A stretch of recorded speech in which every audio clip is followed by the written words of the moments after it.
Hi, everyone. I'm Kasie Hunt. Welcome to The Arena. It's wonderful to have you with us on this Monday. Today, the horrific killing of Charlie Kirk, igniting right-wing calls for a crackdown on the left. And this afternoon, Vice President J.D. Vance, the presumptive future leader of the Republican Party, took the mic. People on the left are much likelier to defend and celebrate political violence. This is not a both sides problem. If both sides have a problem, one side has a much bigger and malignant problem, and that is the truth we must be told.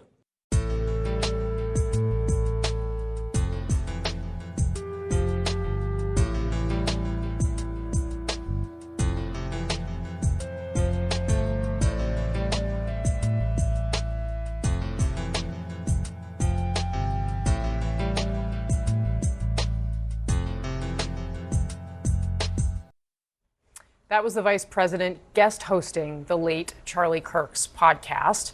What you just heard, that the left has a problem that the right doesn't have, that was a recurring theme of what he said today.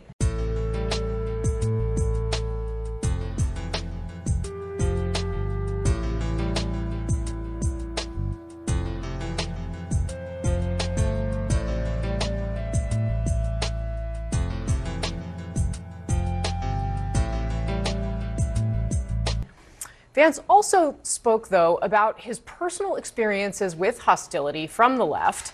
He told all of us about a family visit he took to an amusement park. There was a loud and very cool minority that would shout at my children, who were 8, 5, and 3, whenever they got the opportunity. "You should disown your dad, you little shit," one middle-aged woman yelled at my 5-year-old.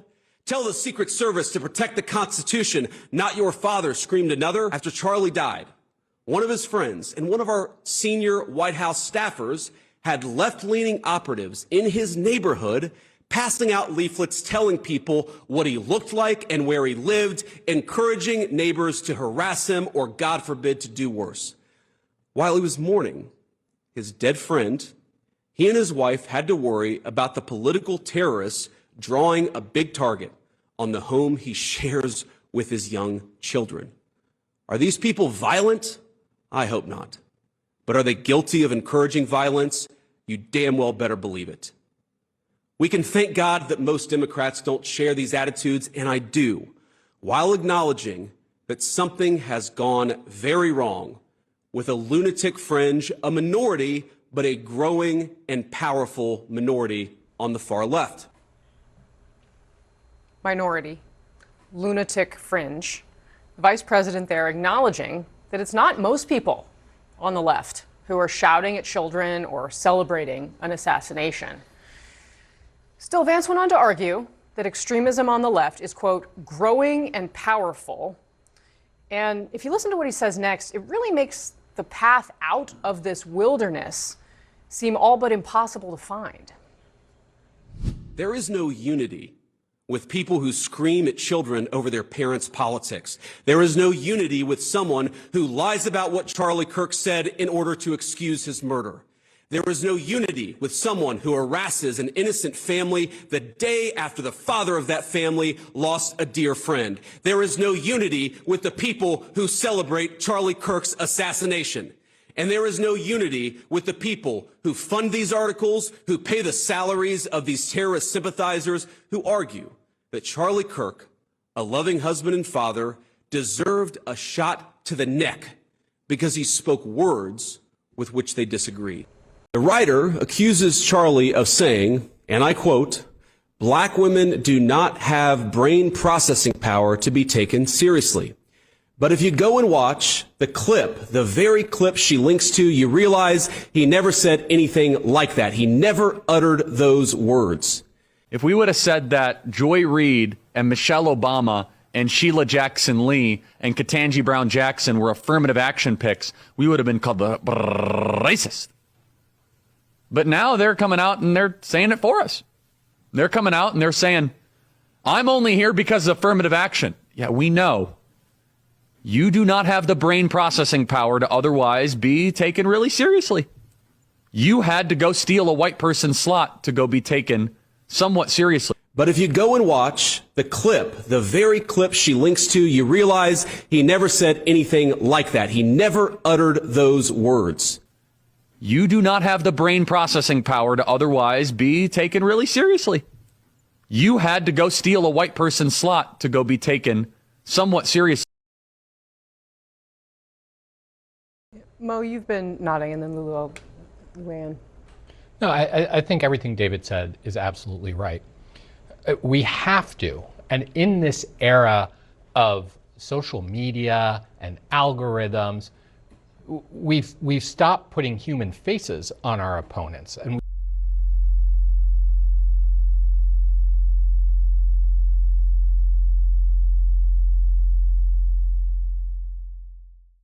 it's also important to recognize that this is not a problem on the left. It is not a problem on the right. It is a problem. Full stop. It is a problem here in this country where there is radicalization that is infecting our politics. And it is not fueled by ideology as much as it is fueled by a whole host of other dynamics. The real problem is that Democrats and so-called gun control groups oppose a ban on semi-automatic handguns, despite the fact that nearly 2/3 of all nationwide gun crime is done with a semi-automatic handgun. And that's what we need our leaders to step up and do, is go after it across the board. Yeah. And that's what we need to do collectively.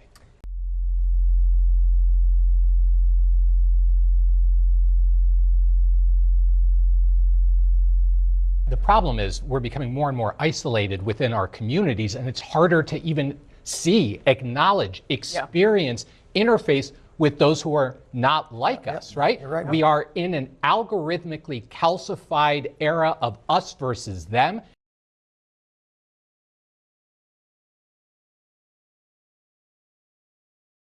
We actually have to proactively go out there and break that dynamic, break the us versus them dynamic, and that's a hard thing to do. That's where we have a role and our leaders have a role. They have to bring us back together.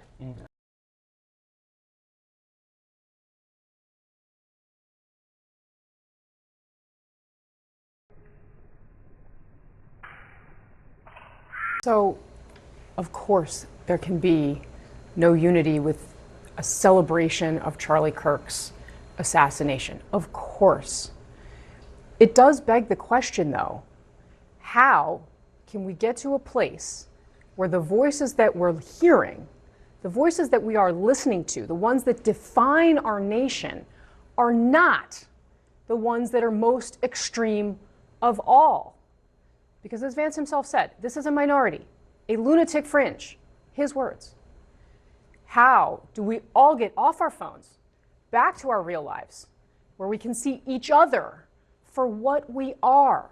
We are human beings. We are all human beings. We absolutely have to figure out how to tolerate people that we disagree with, people who see the world differently than we do.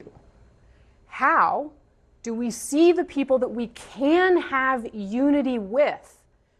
Those masses out there that J.D. Vance acknowledged are there, the majority of people that disagree with his politics, but don't think any of this celebration he was talking about is right on any day, ever. Instead, we're letting the worst among us define us all. How do we stop doing that? Our panel is here. The New York Times journalist, someone who has had J.D. Vance on her own podcast, Lulu Garcia-Navarro, national political reporter for the New York Times, Ested Herndon, CNN senior political commentator, a veteran of Trump politics back to the 2016 campaign, David Urban, is with us, and the former communications director for the DNC. He's worked on numerous presidential campaigns, Mo Alithi. Thank you all for being here. Really appreciate it. David Urban, I would like to start with you because we are, there are many Republicans who are saying the problem, yes, there's extremism on both sides. The problem's on the left. This is a very emotional time. What happened to Charlie Kirk, devastating and horrible. That doesn't mean that we don't have an imperative to figure out how to stop it wherever it is found.